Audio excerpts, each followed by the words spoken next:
Solo 5 horas quedan a los candidatos para realizar campaña electoral en el país. Caravanas, shows y mítines marcaron la jornada en el último día de promoción.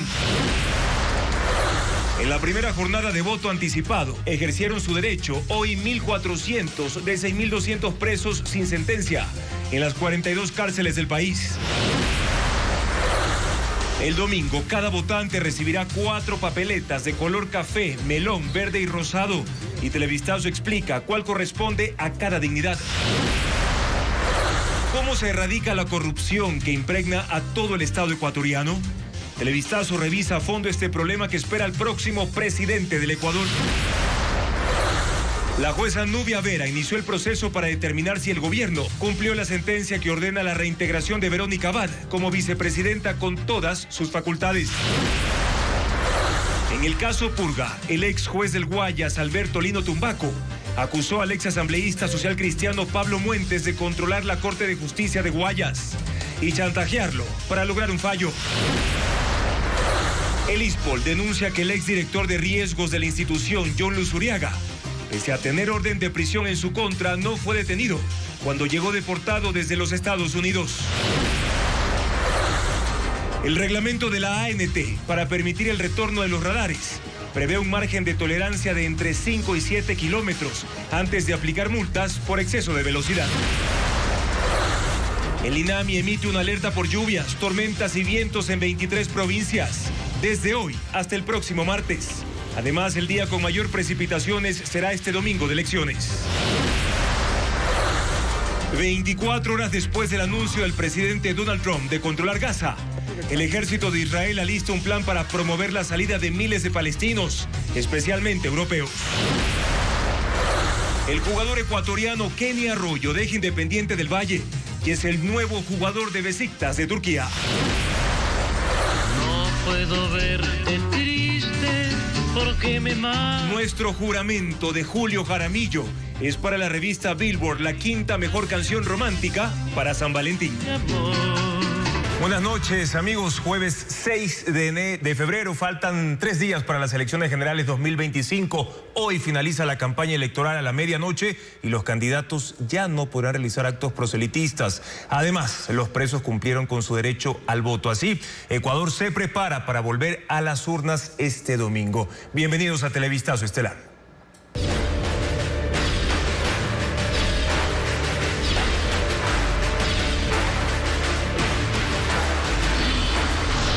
Elecciones 2025. Sin contratiempo se desarrolló la jornada electoral anticipada en la que votaron 1.400 personas privadas de la libertad de los 6.218 que estaban habilitados por no tener sentencia ejecutoriada. El proceso se desarrolló en 42 centros penitenciarios de 20 provincias. 61 juntas receptoras del voto se instalaron en 42 cárceles de 20 provincias del país. El proceso empezó pasadas las 7 de la mañana para recibir los votos de 6.218 presos que podían sufragar porque no tienen sentencia condenatoria ejecutoriada. Al final sufragaron solo 1.414. El Consejo Nacional Electoral inauguró la elección anticipada en el Salón de la Democracia en Quito y pidió a las Fuerzas Armadas y Policía garantizar la seguridad y el orden, algo que se cumplió. Los presos recibieron las papeletas, las llenaron y depositaron en las urnas. Oficinas y patios estratégicamente seleccionados para mantener el control y seguridad sirvieron para que incluso los observadores nacionales e internacionales vigilen el desarrollo de la jornada. Se había previsto que esta elección anticipada se lleve a cabo hasta las 17 horas, pero terminaron 1 hora antes. Las urnas selladas están ahora bajo custodia de Fuerzas Armadas en los centros provinciales de conteo y se abrirán el domingo a las 17 horas. Los candidatos Jimmy Jairala y Andrea González escogieron las redes sociales para realizar sus cierres de campaña, mientras el presidenciable Carlos Rabascal no estuvo en las actividades previstas por su partido en Guayas. Bessie Granja con el resumen de la jornada de estos y otros candidatos a la presidencia. Con una rueda de prensa en el barrio del Astillero, sur de Guayaquil, cerró su campaña el candidato a la presidencia Pedro Granja, del Partido Socialista Ecuatoriano. Él aprovechó este espacio para realizar una denuncia contra la empresa Petro Novoa y una gasolinera del Cantón El Triunfo que, según él, está relacionada al grupo familiar Novoa. Según Pedro Granja, su equipo presentará este viernes la denuncia formal en la Fiscalía General del Estado en Quito. En Guayas, los candidatos a la Asamblea de la Izquierda Democrática, lista 12, realizaron algunos eventos a pocas horas de que se dé fin a esta campaña electoral. Los actos no contaron con la presencia del presidenciable Carlos Rabascal, quien este día evitó el proselitismo. Mientras las redes sociales fueron el espacio para que la candidata por Sociedad Patriótica lista 3, Andrea González, realice su cierre de campaña, acompañada por un DJ que tocaba canciones cada cierto tiempo. También estuvieron los candidatos a la Asamblea Rafael Castro, Cindy Rivera y César Gonzaga. Este último dijo que escogieron estas plataformas porque no querían caotizar las calles y porque no tenían presupuesto. También en TikTok, Jimmy Jairala, presidenciable del movimiento Centro Democrático, cerró sus actividades. A este live también se conectaron sus candidatos a la Asamblea y simpatizantes. De los 16 candidatos presidenciales, 8 hicieron sus cierres de campaña de manera tradicional en la calle, participando en caravanas, conciertos y caminatas. La mayoría fueron en Guayaquil y Quito. Diego Cuenque, en el siguiente reportaje, describe las últimas actividades proselitistas a pocas horas del silencio electoral. Víctor Arauz, candidato del movimiento Pueblo, Igualdad y Democracia. Antes de empezar su caravana, tomó un jugo de coco con los postulantes a asambleístas. Y luego se subió a un camión que recorrió parte del cantón Durán y avanzó 28 kilómetros hasta llegar al sector Monte Sinaí, en el noroeste de Guayaquil.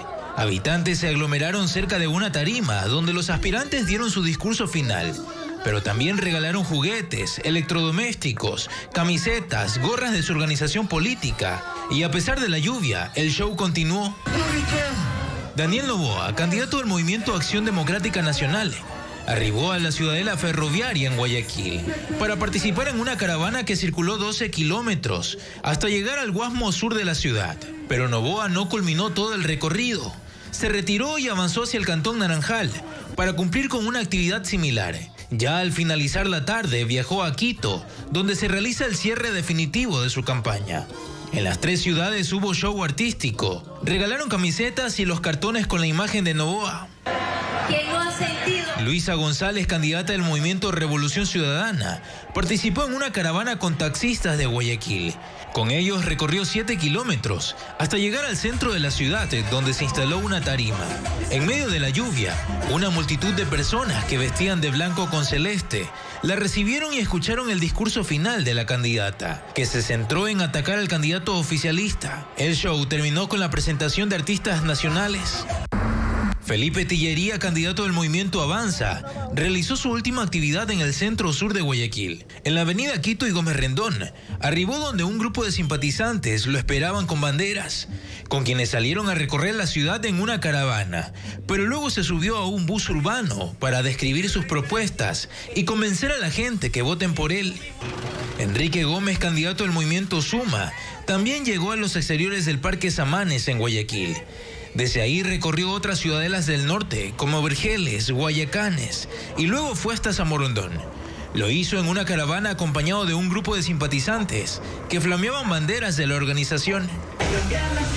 Iván Saquicela, candidato del movimiento Democracia Sí, cerró la campaña en su ciudad natal, en Cuenca. Ahí el aspirante protagonizó una caminata en el sur de la capital Azuaya. Luego se subió a un vehículo y recorrió la ciudad. Jorge Escala, del movimiento Unidad Popular, llegó al barrio La Estación, en el occidente de Latacunga, en Cotopaxi.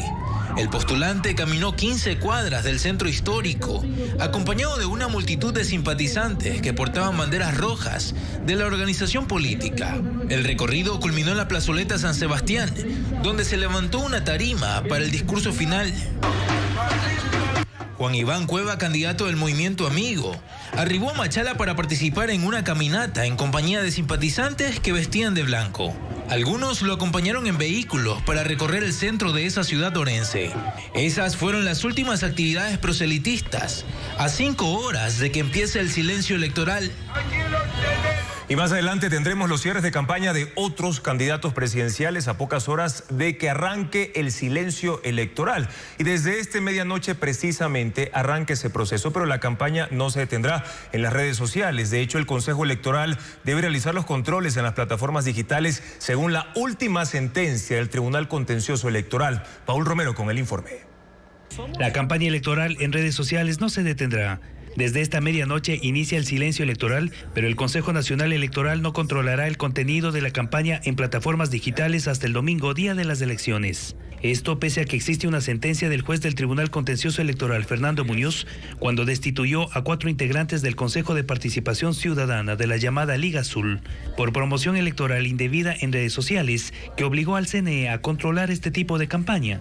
En la sentencia del juez Muñoz se lee que cuando una opinión en redes sociales patrocinada por influencers, líderes de opinión o líderes políticos con objetivo de inducir a votar por determinados candidatos o listas, invade el campo de la propaganda electoral, que es objeto de control por parte del CNE. El juez ordenó al Consejo Electoral que adopte medidas administrativas urgentes y denuncie ante el Tribunal Contencioso las infracciones electorales en redes sociales. Televistazo preguntó al vicepresidente del CNE, Enrique Pita, ¿qué medidas tomaron? Bueno, es una buena pregunta, ¿no? Porque dice que sí. Para el tema del Consejo. Ok, tiene razón aquello. La resolución del Tribunal Contencioso Electoral guarda relación con la publicidad en redes sociales en la elección de miembros del Consejo de Participación Ciudadana. No se refiere en absoluto a publicidad en una campaña electoral como la que estamos llevando a cabo en este momento en redes sociales. Es decir, que sigue en el limbo el control del proselitismo hecho por los candidatos y sus partidos en redes sociales. En las campañas anteriores se ha notado cómo militantes y simpatizantes usan los días de silencio electoral para dinamizar no solo sus preferencias, sino la guerra sucia. A menudo dan rienda suelta a campañas para denigrar o insultar a sus adversarios. Y a pocas horas de arrancar el silencio electoral, nuevamente los simpatizantes de al menos 3 organizaciones políticas colgaron afiches y pancartas en espacios prohibidos de Guayaquil. Vanessa Robles con las imágenes.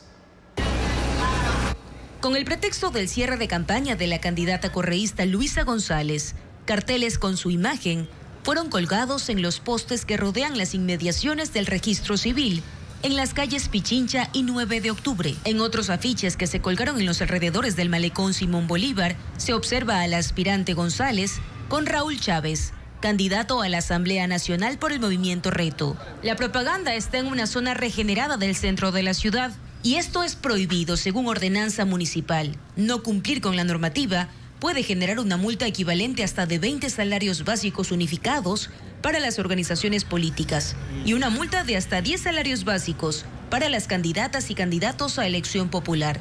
Televistazo consultó con el municipio qué medidas se iban a tomar al respecto, pero hasta el cierre de este informe no hubo respuesta. Asimismo, pancartas y carteles de los candidatos del movimiento oficialista ADN, entre ellos el presidente candidato Daniel Noboa, empapelaron por segunda ocasión los postes de luz del puente de la Unidad Nacional, viaducto que conecta Guayaquil con los cantones San Borondón y Durán. También se destacaba a la madre del presidente, Anabela Asín, candidata a la Asamblea Nacional, y las aspirantes a asambleístas provinciales, Paola y Lucía Jaramillo. Adicionalmente, esta imagen gigante de Noboa también fue colgada de la estructura. En el mismo puente se captaron imágenes del candidato para asambleísta provincial por el movimiento Suma, lista 23, Héctor Hugo. Televistazo consultó al Ministerio de Transporte y Obras Públicas, que tiene la competencia en esta red vial estatal, y respondió que en función del artículo 15 de la normativa, que determina el retiro de vallas que pudieran generar contaminación visual o ambiental, procederá a sacarlos en las próximas horas. 54 millones de papeletas se imprimieron para este proceso electoral, cada una con seguridades que impiden que sean copiadas o incluso escaneadas. Patricio Díaz informa cuántas papeletas va a recibir cada ciudadano votante.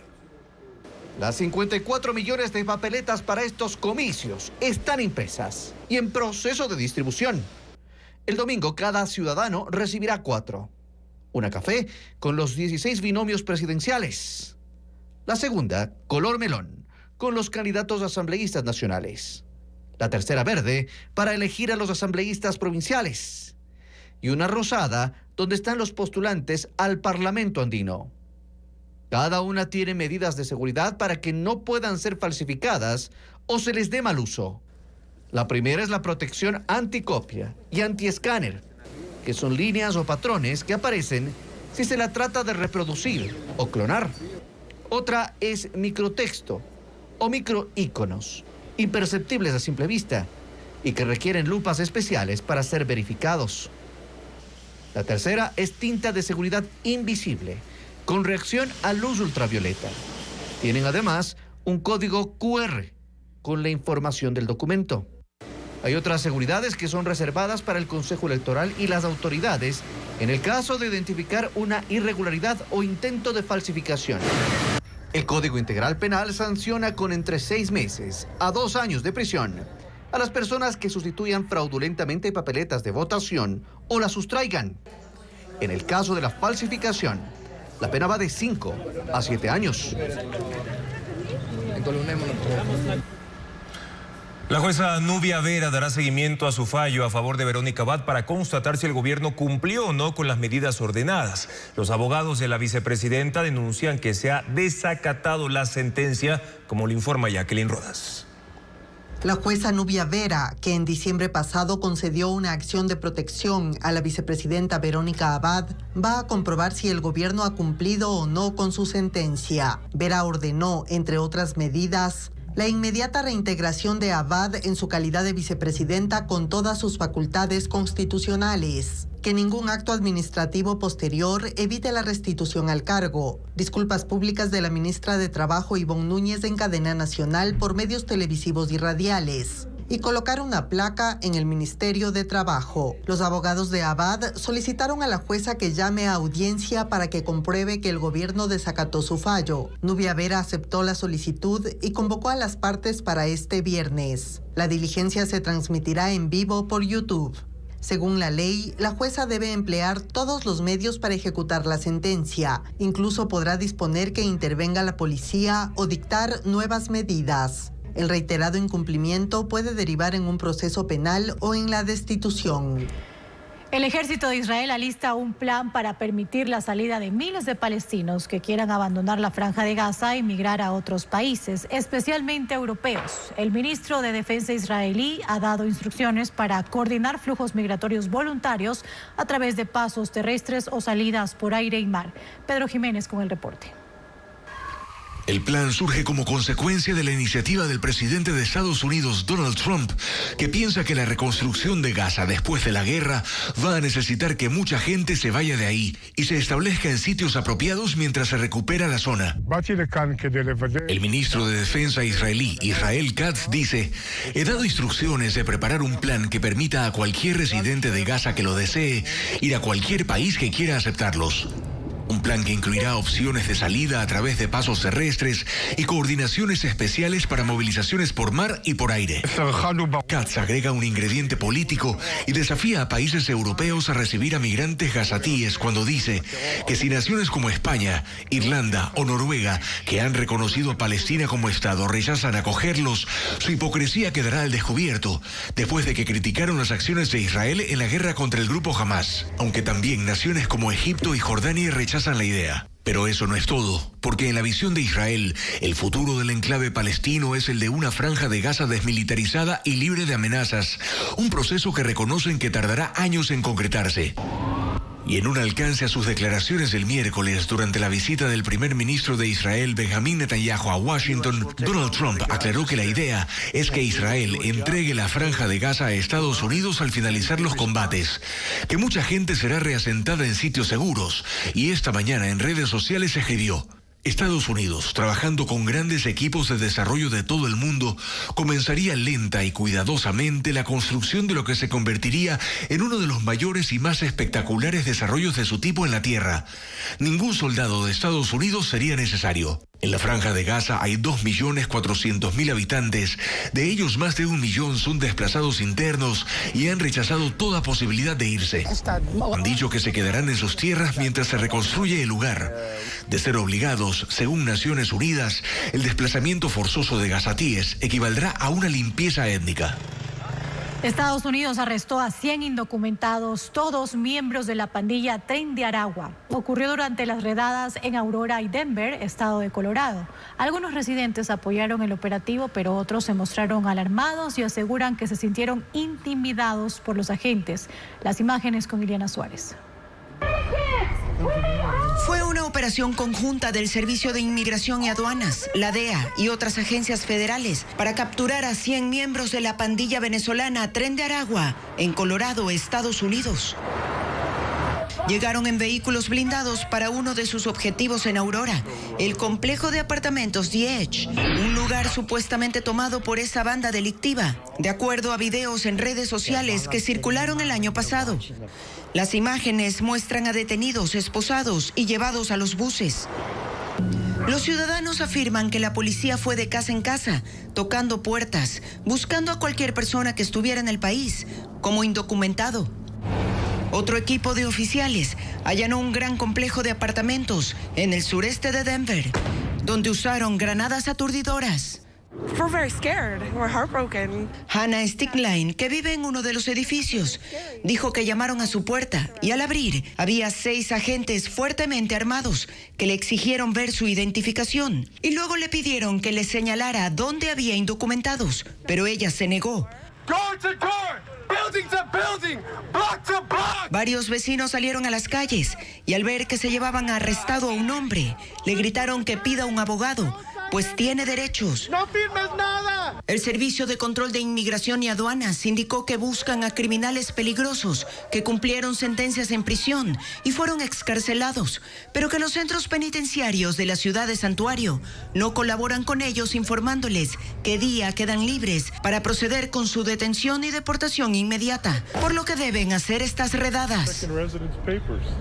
El gobierno de Donald Trump demanda a la ciudad de Chicago y al estado de Illinois por obstaculizar la cooperación con autoridades de migración. Es parte del conflicto entre las llamadas ciudades santuario y las agencias federales que buscan expulsar a indocumentados, sobre todo a los que cometen algún crimen. El Departamento de Justicia pide que los jueces revoquen las disposiciones que protegen a los indocumentados, especialmente en estados y ciudades administradas por miembros del Partido Demócrata. Esta es la primera acción de Trump contra territorios que no colaboran con sus políticas de mano dura contra la inmigración ilegal. La Agencia Nacional de Tránsito publicó el reglamento borrador para el funcionamiento de radares en Ecuador. En el documento se establece un margen de tolerancia entre 5 y 7 kilómetros para aplicar las sanciones, como lo informa Adriana Bermeo. Los radares regresarán. Desde noviembre del 2023 no funcionan por orden judicial y por resoluciones de la Agencia Nacional de Tránsito y la Comisión de Tránsito del Ecuador. Los usuarios también los cuestionaron por cobros excesivos y problemas técnicos. El reglamento para su homologación está listo. La tarde del miércoles, la ANT publicó en su cuenta de X el borrador para recibir sugerencias y observaciones ciudadanas antes de que entre en vigencia. El documento de 14 páginas y 7 artículos establece los parámetros que deberán cumplir los radares para que sean válidas las multas que generen por exceso de velocidad. Lo nuevo en el reglamento es que la ANT establece un margen de tolerancia. Eso asegura que las sanciones solo se apliquen cuando la velocidad lo rebase. 5 kilómetros más del límite permitido si la velocidad se mide con un radar fijo y 7 kilómetros más del límite permitido cuando la velocidad se mida con un radar móvil. Esos márgenes, según la ANT, establecen la fiabilidad de las mediciones y evitarán sanciones erróneas como consecuencia de posibles variaciones de la velocidad del vehículo. La ANT exigirá que los radares estén bien calibrados por el Servicio Ecuatoriano de Normalización INEN o por laboratorios que cuenten con autorización del Servicio de Acreditación Ecuatoriano. Una vez que obtengan la certificación de funcionamiento y estén operativos, se deberá realizar al menos una calibración al año para que las multas que generen sean válidas. Las observaciones al reglamento borrador se podrán enviar hasta el 13 de febrero. La Agencia Nacional de Tránsito aún no ha dicho cuándo se publicará el documento definitivo. Se extiende la alerta por lluvias, tormentas y vientos en 23 provincias. La advertencia meteorológica se activa desde hoy hasta el martes de la próxima semana. Uno de los días, de hecho, con más precipitaciones será este domingo de elecciones. A tomar precauciones. Vanessa Robles amplía esta noticia. Este domingo 9 de febrero será uno de los más lluviosos, según las predicciones del Instituto Nacional de Meteorología e Hidrología INAMI. En su última advertencia meteorológica, señala que febrero será un mes de lluvias recurrentes y que en particular del 6 hasta el 11 de febrero habrá fuertes precipitaciones, tormentas y vientos en gran parte de Ecuador, principalmente en el litoral. Las provincias más afectadas son Esmeraldas, Santo Domingo, Manabí, Los Ríos y Guayas en la costa. En la sierra las lluvias con más intensidad serán en la zona norte y sur, especialmente en Pichincha, Bolívar, Azuay y Loja. Mientras tanto, en la región amazónica, las lluvias afectarán en las provincias de Zamora y Morona, Santiago. La alerta excluye a las Islas Galápagos, donde se prevén ligeras lluvias. El INAMI recomienda a la población tomar precauciones debido a la posible acumulación de agua y visibilidad reducida en las vías el día del sufragio. Asimismo, alerta sobre descargas eléctricas, tormentas y ráfagas de viento fuerte. Según la entidad, la interacción de distintos sistemas atmosféricos propios de la época provocan lluvias de intensidad variable. El ISPOL denuncia que John Luzuriaga, pieza clave en la trama de desfalco al seguro policial, fue deportado de Estados Unidos a Ecuador y lo dejaron escapar pese a que tiene orden de prisión, lo informa Jacqueline Rodas.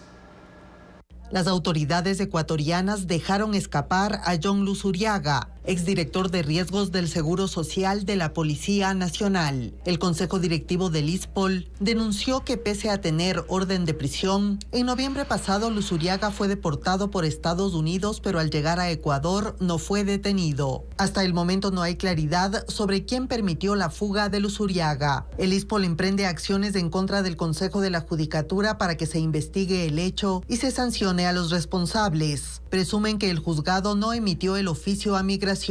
En Ecuador, John Luzuriaga enfrenta 3 procesos penales por peculado y delincuencia organizada por el millonario desfalco a las cuentas del ISPOL. En Estados Unidos cooperó con la justicia y se declaró culpable de recibir sobornos para facilitar inversiones con dinero del seguro policial, en la trama liderada por Jorge Cherres, quien está prófugo. Luzuriaga fue condenado en Estados Unidos a 58 meses por conspiración para lavar dinero. Tras una rebaja de pena, quedó libre en 2023. Desde entonces estaba en ese país hasta su reciente deportación. Hace 3 semanas le impusieron una segunda orden de prisión en Ecuador por otro caso de peculado. Un juez anticorrupción le dio 3 días para presentarse y no lo hizo. Lo declaró prófugo. Tiene orden de localización y captura y el ISPOL solicitó que le dicten notificación roja de Interpol con fines de extradición ante la sospecha de que ya salió del país.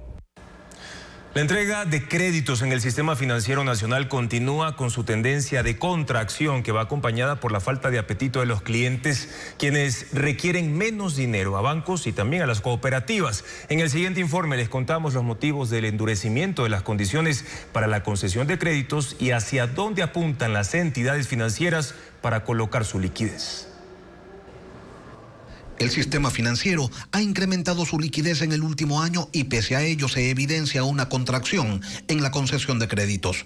Desde la perspectiva del sistema financiero, las variables que inciden en el endurecimiento de los estándares de aprobación de créditos son el entorno económico o sus perspectivas, es decir, la compleja situación que viven las empresas y los hogares en un escenario de recesión.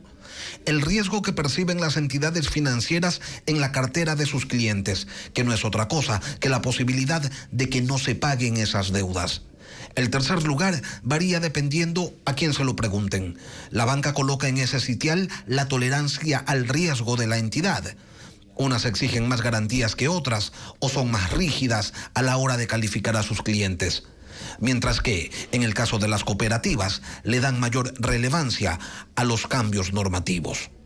Pero no solo las instituciones financieras son más estrictas a la hora de conceder créditos. Resulta que los clientes también los solicitan menos. En el caso de los bancos, la disminución de solicitudes de crédito fue de un 2.9%.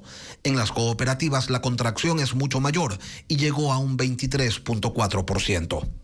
Entonces, ¿qué están haciendo los bancos y las cooperativas con el exceso de liquidez? Los principales destinos de esos recursos son los microcréditos, los créditos de consumo, los préstamos a otras entidades financieras y la compra de bonos privados, bonos sustentables o deuda pública. La información fue recabada por el Banco Central del Ecuador en 24 bancos privados, 147 cooperativas de ahorro y crédito y 4 mutualistas de ahorro y crédito.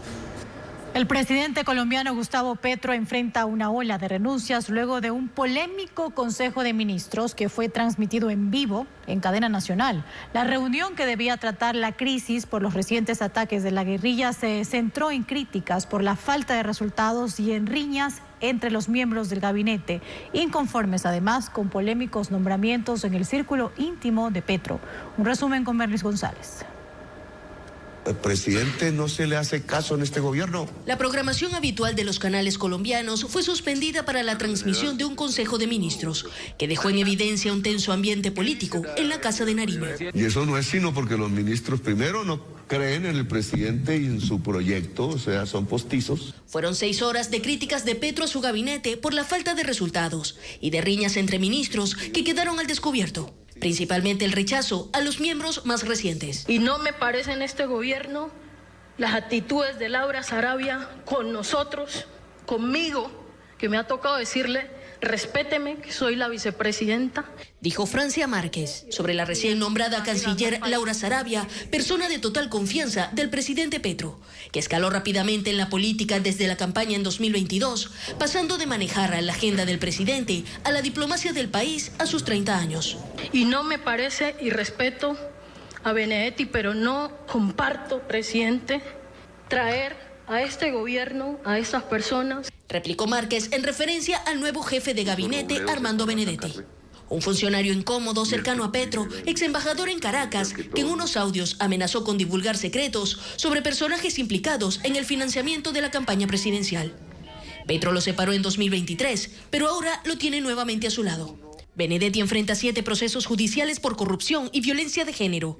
De ahí el rechazo de los ministros. Yo no me puedo sentar en esta mesa de gabinete de nuestro proyecto progresista con Armando Benedetti. Pero el mandatario lo defendió. Si nosotros cegamos la segunda oportunidad, terminamos fusilando a nuestros compañeros y compañeras.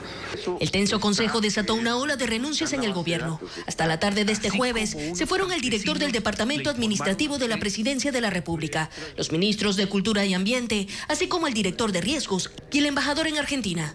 Sin embargo, los funcionarios de la polémica, Sarabia y Benedetti, se mantienen en sus puestos. El presidente de Panamá, José Raúl Mulino, critica a Estados Unidos por haber dicho que los barcos de gobierno no pagarán peaje para cruzar el canal de Panamá. Mulino ha instruido a la Cancillería y la Embajada en Washington a desmentir la declaración del Departamento de Estado y dice que no se puede mantener una relación basada en mentiras. Comunicado del Departamento de Estado de ayer. El presidente panameño José Raúl Mulino rechaza el comunicado emitido por el Departamento de Estado de Estados Unidos, en el que señala que los buques de ese país no pagarán peaje por transitar en el Canal de Panamá. En conferencia de prensa declaró que lo dicho por las autoridades de Washington es una falsedad absoluta e intolerable. Mi rechazo absoluto a que sigamos explorando la vía de manejar la relación bilateral sobre la base de mentiras y falsedades. No voy a transgredir la Constitución Nacional sobre pretexto de nada ni de nadie. Mulino ordenó a la Cancillería que difunda el comunicado de la Administración del Canal, que dice: la autoridad del Canal de Panamá, facultada para fijar los peajes y otros derechos por transitar el canal, comunica que no ha realizado ajuste alguno a los mismos. Horas antes, el Departamento de Estado publicó: el gobierno de Panamá ha acordado no cobrar más tarifas a los buques del gobierno de los Estados Unidos que transiten por el Canal de Panamá, lo que permite ahorrar millones de dólares al año. Tampoco es que el peaje del canal está quebrando la economía de los Estados Unidos. No, señor. Andan por 6, 7 millones de dólares por año. No me gustó, pero me apena decir que tengo que rechazar ese comunicado del Departamento de Estado. Trump anunció el lunes que tendrá una conversación telefónica con Mulino el viernes para hablar sobre la vía interoceánica. Sin embargo, el gobierno panameño dice que aún no ha recibido una comunicación oficial. En Estados Unidos, 170 bomberos lucharon contra un incendio que se desató en un edificio de apartamentos en el barrio de Harlem, en Nueva York. Los servicios de emergencia atendieron el siniestro con 40 carros de bomberos y ambulancias. El fuego comenzó poco antes de las 9 de la noche en la estructura de 5 pisos que estaba abandonada. Y en Brasil, las altas temperaturas del verano llevan a residentes y turistas a buscar formas de refrescarse en Río de Janeiro. Por ejemplo, muchos han optado por una noche en la playa para darse un baño. Familias, amigos y parejas se reúnen en la arena para disfrutar del mar y la playa iluminada. El océano se ha convertido en un refugio contra el calor cuando los termómetros marcan hasta 39 grados centígrados. La Orquesta Sinfónica de Loja interpretará la reconocida melodía Carmina Burana en el Teatro Benjamín Carrión Mora. Además, en Guayaquil se desarrollará una jornada de cuentacuentos con narraciones teatralizadas en el Museo Municipal. Estefanía Arias con más de la agenda cultural. Veamos. Ahora que te miras por más tiempo en los espejos. Una noche que combina poesía y música con melodías que tocan el alma. El artista español Ismael Serrano llegará al Teatro San Gabriel en Quito. Guitarra y voz se llama este concierto, donde el cantante presentará sus más recientes sencillos. Es tan corta la vida, quizás me vuelva mentira. El show será este jueves 6 a las 20 horas. Una jornada de cuentacuentos con narraciones teatralizadas. Es el programa de mediación cultural y educativo que busca vincular a la comunidad con la historia de Guayaquil. El Museo Municipal de la ciudad organizará esta actividad que incluye juegos lúdicos. Será este sábado 8 a las 10 y 11 de la mañana y 2 y 3 de la tarde en la Sala de Colonia y Sala Prehispánica.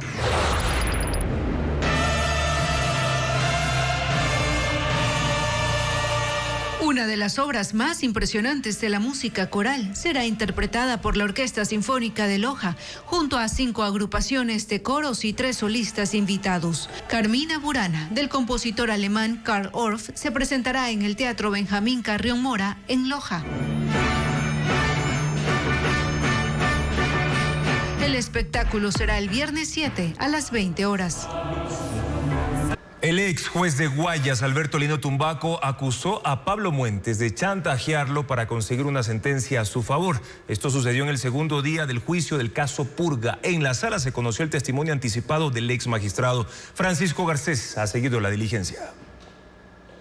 El ex juez de la Corte del Guayas, Alberto Lino Tumbaco, acusó a Pablo Muentes de chantajearlo y relató cómo el ex legislador manejaba la Corte de Justicia del Guayas para conseguir fallos a su favor.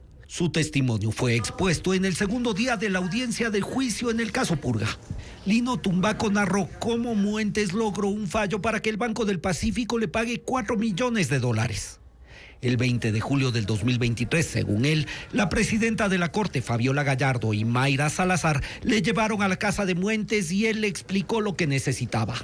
Tengo un juicio en contra del Banco del Pacífico. La audiencia va a ser el 31 de julio del 2023. No estoy pidiendo nada ilegal, solamente le solicito que confirme la sentencia. Era un juicio que el banco impulsó acusando a Muentes de haber usado un documento falso en otro proceso en el que esa institución fue sentenciada a pagarle los $4 millones.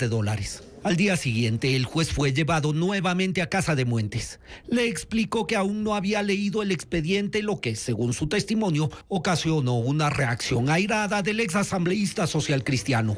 Yo te estoy pidiendo que me ayudes en derecho. No te estoy pidiendo otra cosa y te voy a recordar que tú tienes 3 expedientes administrativos. Según el testimonio, Muentes le presionó recordándole que él había puesto como directora provincial del Consejo de la Judicatura a Mercedes Villarreal. Tras la audiencia, el juez falló a favor de Muentes y en una reunión posterior le agradeció. Tú tranquilo, Lino, que de aquí en adelante no te va a pasar nada. Yo ya hablé con Meche, me dijo que tranquilo, que te vamos a ayudar. A ti no te va a tocar nada. Te vamos a proteger en todo lo que sea. El testimonio de Lino Tumbaco contradice la defensa de Muentes y otros procesados que sostienen su inocencia. Lino Tumbaco es uno de los 13 juzgados en el caso Purga de corrupción en la Corte del Guayas. Están, además de Muentes, la expresidenta de esa corte, Fabiola Gallardo, su asesora Mayra Salazar y otros 6 jueces. En Esmeraldas, un hombre llegó al hospital Delfina Torres de Concha con un arpón incrustado en el cuello. Esto ocurrió en alta mar frente a las costas de Atacames cuando pescadores se enfrentaron con 2 hombres que intentaban abordar su embarcación. Advertimos que las imágenes podrían herir susceptibilidades. Con un arpón clavado en el cuello, llegó al hospital Delfina Torres de Concha, en Esmeraldas, un hombre de 33 años. Según el parte policial, sucedió luego de que intentara sustraer accesorios y partes de lanchas a 18 millas de las costas de Atacames. Un testigo indicó que el ataque ocurrió alrededor de las 17:30 del martes, cuando 3 pescadores realizaban sus faenas. 2 hombres se acercaron en una embarcación y les dispararon al menos 15 veces. Cuando finalmente intentaron abordar, uno tomó su arpón y lo disparó. 3 horas después, el herido fue ingresado al área de emergencias, donde 2 médicos utilizaron una amoladora eléctrica para cortar la lanza del arpón, que medía 1,30 centímetros. Debido a la complejidad del caso, a la medianoche fue trasladado a un hospital en Quito. Su estado de salud no ha sido revelado. Hasta el momento no se ha identificado al responsable del disparo del arpón.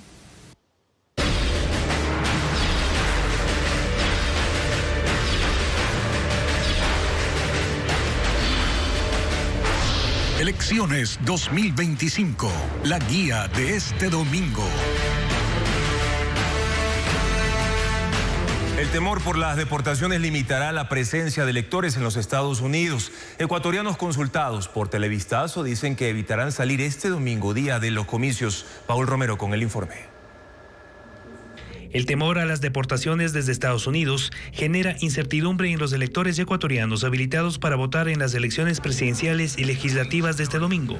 En ese país están empadronados 151.603 electores de los 456.485 migrantes que constan en el registro del Consejo Nacional Electoral en las 3 circunscripciones del exterior.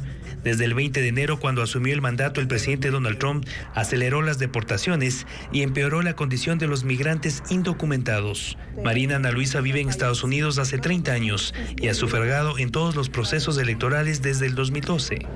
El miedo a los controles migratorios se han acentuado, dice ella, y disminuirá el número de migrantes en los recintos electorales. Que cuando ya se vea a la policía, uno está con miedo, que le van a detener.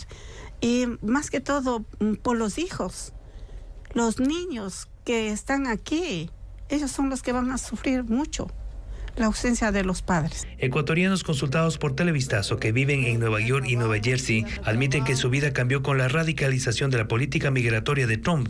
Sobreviven con zozobra y para contar sus historias pidieron el anonimato. Días trabajo, días no trabajo, por el temor de salir de casa y encontrarme con migración y... Está muy complicado, no hay cómo salir, ahorita hay que estar solo en casa nomás. Si tengamos papeles, permisos de trabajo, pues estamos en riesgo de poder ser deportados. Para evitar riesgos de redadas por su condición de migrantes irregulares, no saldrán este domingo. El voto en el exterior es facultativo. En las elecciones presidenciales de octubre de 2024 acudieron 72.218 migrantes a sufragar en Estados Unidos. Eso representa el 17% del registro en el exterior.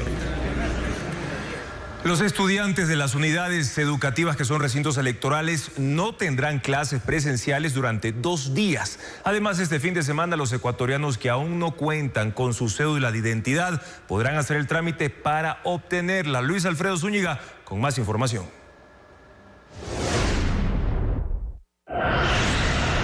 Son 3.933 unidades educativas las que este domingo funcionarán como recintos electorales en el país. El Ministerio de Educación determinó que los estudiantes de estos establecimientos no tendrán clases presenciales durante 2 días. Así se cumplirá el viernes 7 y el lunes 10 de febrero. Sin embargo, el personal administrativo sí deberá acudir normalmente para cumplir sus actividades. Los planteles que no son recintos electorales mantendrán sus clases presenciales con normalidad. A las 11 de la noche con 59 minutos de este jueves concluye el periodo de campaña electoral que inició el pasado 5 de enero. Desde este viernes, las organizaciones políticas y la ciudadanía deben acogerse al silencio electoral, que se mantendrá hasta las 5 de la tarde del domingo 9 de febrero, hora en la que se cierran las urnas. En ese lapso está prohibida la difusión de cualquier tipo de campaña electoral que puedan incidir en la opinión del elector. Quienes infrinjan esta norma serán sancionados con una multa de $235. Este sábado 8 y domingo 9 de febrero sí atenderán las agencias del registro civil para los ciudadanos que no cuenten con su cédula, documento válido para ejercer el derecho al voto. El sábado se atenderá de 8 de la mañana a 5 de la tarde y el domingo de 8 de la mañana a 2 de la tarde. Para acudir es necesario que las personas hayan pagado previamente por el servicio y agenden una cita en el portal web del registro civil. Y hasta este sábado 8 de febrero se llevan a cabo las capacitaciones para los miembros de las juntas receptoras del voto a escala nacional. Su asistencia es obligatoria y quienes no acudan deben pagar una multa de $47. Diego Puente con el reportaje. La capacitación para 287,000 miembros de las juntas receptoras del voto es obligatoria. Dura 90 minutos y aprenden qué hacer en las 4 fases del proceso: la instalación de las juntas, las votaciones, el conteo y escrutinio y el retorno del material electoral al CNE. Hace un mes en la Delegación Provincial de Pichincha capacitaban a 20 personas por día. Este miércoles sumaron 800. Se programaron talleres cada 2 horas. Los facilitadores entregan estos instructivos a color. En sus 20 páginas ilustradas está paso a paso lo que deben cumplir el domingo. Los miembros de las juntas receptoras aprenden técnicas para contar ágilmente los votos y llenar las actas de escrutinio. Les enseñan la importancia de usar este tipo de números para facilitar la lectura de los escáneres. La pregunta más repetida es cómo contabilizar los votos nulos. La recomendación es que hagan una marca clara por la opción que ha escogido el ciudadano. Ahora, en el caso particular de las elecciones de asambleístas nacionales, de asambleístas provinciales, cada papeleta tiene un recuadro claramente identificado en donde debe hacer una marca el ciudadano. Ahora, si el ciudadano decide hacer una marca en el recuadro y también en los candidatos de esta lista, no hay ningún problema, es un voto válido. Los asistentes se tienen que familiarizar con los documentos que deben entregar a los coordinadores de mesa, cuáles colocar en sobres que serán enviados al CNE y cuáles exhibir al público. Aquellas personas designadas para estar en las mesas de este domingo que no firmen el registro de capacitación serán multadas con $46. Todavía pueden hacerlo hasta el sábado desde las 8 de la mañana hasta mediados de la tarde en uno de los 600 puntos de capacitación que hay en el país. Y un día adicional de vacaciones, reconocimientos académicos y un incentivo económico son algunos de los beneficios a los miembros de las juntas receptoras del voto que pueden acceder si cumplen con la obligación de conformar la mesa electoral. Para las elecciones de este domingo, el Consejo Nacional Electoral seleccionó a 287.534 personas para ser miembros de las juntas receptoras del voto, así como hay sanciones para aquellos que no cumplan sus obligaciones. La ley también establece incentivos para quienes sí lo hagan. Por ejemplo, el 16% de los miembros de las mesas son trabajadores del sector público y privado. A ellos se les otorgará un día adicional de vacaciones. Las empresas deben cumplir con la disposición. Sin embargo, para que se aplique, el CNE tiene que levantar una base de datos de quienes sí cumplieron en la jornada electoral, lo que podría tardar 90 días, y luego gestionar con el Ministerio de Trabajo. Para los universitarios, que son el 80% de los miembros de las juntas receptoras del voto, también hay incentivos. Se les otorgará un reconocimiento académico, válido como horas de vinculación con la comunidad. Lo que sí recibirán todos los miembros de las mesas electorales es un pago de $20, que se hará en la fecha que el CNE notifique. Un segundo bono del mismo valor se entregará a los que acudan a recintos electorales de difícil acceso y centros de privación de libertad, monto que se cancelará el mismo día de los comicios. Los miembros de las juntas receptoras del voto recibirán un certificado como reconocimiento público por su participación en las elecciones. El Instituto Nacional de Estadística y Censos, el INEC, fijó el valor de la canasta básica de enero en $798.31 y con esa cifra se establecen los montos máximos de rebaja del impuesto a la renta. Según el número de cargas familiares se podrá descontar hasta $2.874. Vamos a verlo en el siguiente reportaje de Ariana Bermeo, donde se explica cómo acceder al beneficio. Este jueves, el INEC publicó el valor de la canasta familiar básica que asciende a $798.31 y sirve de base para establecer los descuentos en el pago del impuesto a la renta de trabajadores en relación de dependencia. Estas son las rebajas que determina la tabla. Con 0 cargas se puede deducir hasta el 18% de 7 canastas básicas, es decir, $1.006. Con 1 carga hasta $1.293. Con 2 cargas hasta $1.581. Con 3 cargas $2.012. Con 4 hasta $2.443. Y con 5 o más hasta $2.874. En el caso de que el trabajador o sus cargas sean personas con discapacidad o con enfermedades catastróficas, la rebaja será del 18% de 100 canastas básicas, hasta $14.370. Las personas que pagan impuesto a la renta y que pueden aplicar la rebaja son aquellas que anualmente ganan más de $12.081. El formulario de proyección de gastos personales está disponible en la página web del SRI, en el apartado de formularios e instructivos, sección Impuesto a la Renta. Se deberá entregar en Recursos Humanos de la empresa hasta el 28 de febrero. La empresa Elecaustro hizo público el contrato para alquilar un generador de 20 megavatios para afrontar la emergencia eléctrica. Fue firmado en diciembre, al igual que otros 2 convenios que aún se mantienen bajo reserva. Francisco Garcés amplía esta información. Los últimos contratos para paliar la crisis de generación eléctrica no se han hecho públicos. Elecaustro solo ha publicado uno de los 3 contratos firmados en diciembre. Es el de alquiler de un generador de 20 megavatios que será instalado en la estación El Descanso por $18,5 millones. El Ministerio de Energía delegó a Elecaustro contratar 2 barcazas y generadores en tierra para 3 centrales eléctricas del país. Uno de esos contratos se firmó el 20 de diciembre con el consorcio Prime Energy Group, que se comprometió a importar e instalar los equipos que deberán funcionar desde este mes y entregar energía por 1 año y medio desde la central El Descanso. El consorcio fue conformado legalmente en Cuenca 3 días después de que el contrato fue adjudicado. Otro de los contratos de Elecaustro fue firmado el 22 de diciembre para el alquiler de la barcaza Murad Bey de la turca Car Power Ship por 180 días para entregar 100 megavatios. Esa barcaza llegó al Ecuador el 18 de diciembre, 2 días antes de la firma del contrato que no se ha hecho público. Lo mismo pasa con el tercer contrato, que es el de alquiler de la barcaza Erin Sultan de 100 megavatios, también de propiedad de Car Power Ship. Esa barcaza está en el país desde el 24 de enero.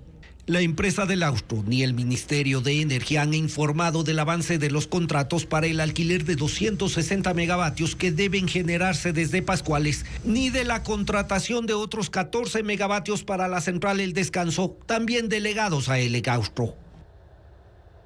El gobierno británico realizó un ensayo con perros robots para desactivar bombas.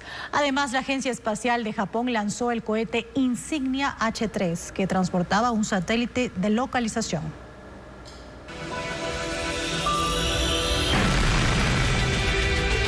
El gobierno británico realizó un ensayo con perros robots que tienen la capacidad de detectar y desactivar explosivos, abrir y cerrar puertas y disparar a objetos. Una iniciativa para reducir la exposición al peligro del personal militar y que se desarrolló con éxito. Hay partes del cuerpo, además de la piel, que tienen la capacidad de regenerarse, según un artículo de la BBC. Por ejemplo, cuando se extirpan las amígdalas pueden volver a crecer. El hígado puede regresar a su tamaño normal y ser completamente funcional. Otro órgano que tiene estabilidad es el vaso, que está ubicado en la parte superior izquierda del abdomen. En los últimos años, se ha demostrado que los pulmones tienen capacidad regenerativa.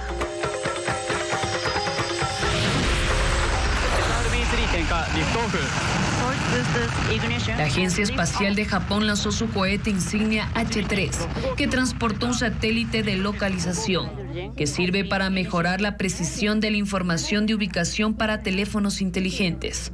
También para distribuir alertas de emergencia por terremotos en áreas donde no hay señales de radio disponibles. El satélite se separó del cohete como estaba planeado, aproximadamente 29 minutos después del despegue. Japón busca obtener información de ubicación más precisa, sin depender de servicios extranjeros. Ecuavisa ahora estará disponible para nuestra comunidad en España de forma gratuita desde este sábado. Los compatriotas podrán ver nuestra programación en la aplicación TVFi. Más detalles de cómo acceder en la siguiente nota. Los migrantes ecuatorianos en España pueden ver desde este sábado la programación de Ecuavisa sin costo en la plataforma TVFi gracias a una alianza de ese canal. Se transmitirán las emisiones de Televistazo en la comunidad, la emisión de Mediodía y Televistazo Estelar. También los programas de opinión, Políticamente Correcto y las entrevistas de contacto directo. Lo mejor del deporte podrá ser sintonizado en el nuevo programa Piso 17. En entretenimiento se transmitirá En Contacto y Los Hackers de la Farándula y las producciones nacionales Tres Familias y Compañía 593. La programación de Ecuavisa se podrá ver en la web en www.tvfi.tv/inicio y tiene la opción de descargar la aplicación en App Store o Google Play para móviles. TVFi es un servicio de streaming en España que ofrece más de 250 canales gratuitos de todo el mundo. Ecuavisa estará disponible en el canal 239.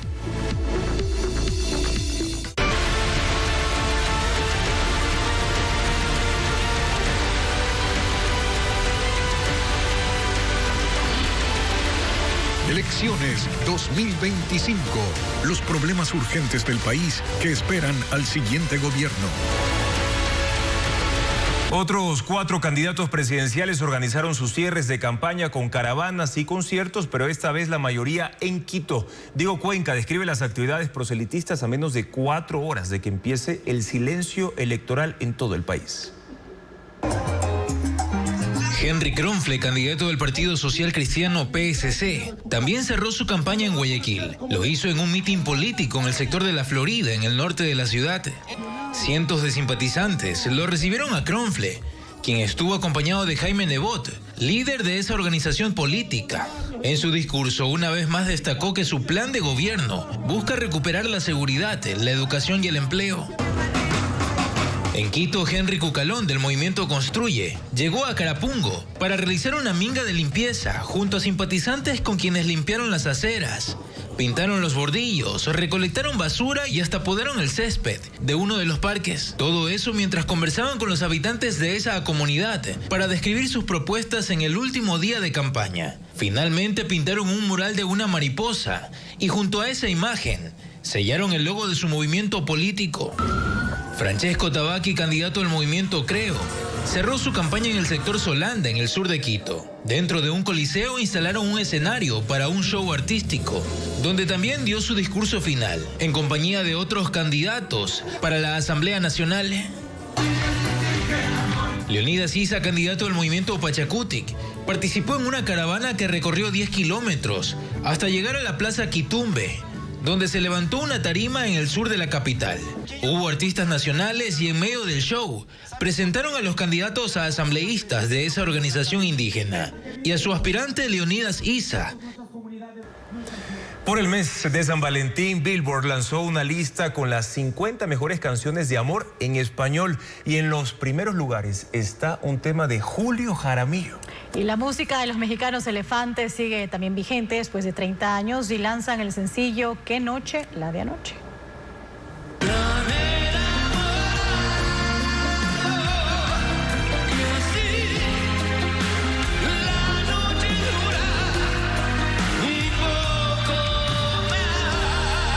Por el mes de San Valentín, Billboard lanzó una lista con las 50 mejores canciones de amor en español. En primer lugar se ubica Contigo Aprendí, de Armando Manzanero. Contigo aprendí a ver la luz del otro lado de la luna. En segundo puesto, Eso y más de Joan Sebastián. Si sería un honor, hay amor, ser tu esclavo, sería tu juguete por mi voluntad. En tercero, tan enamorados de Ricardo Montaner.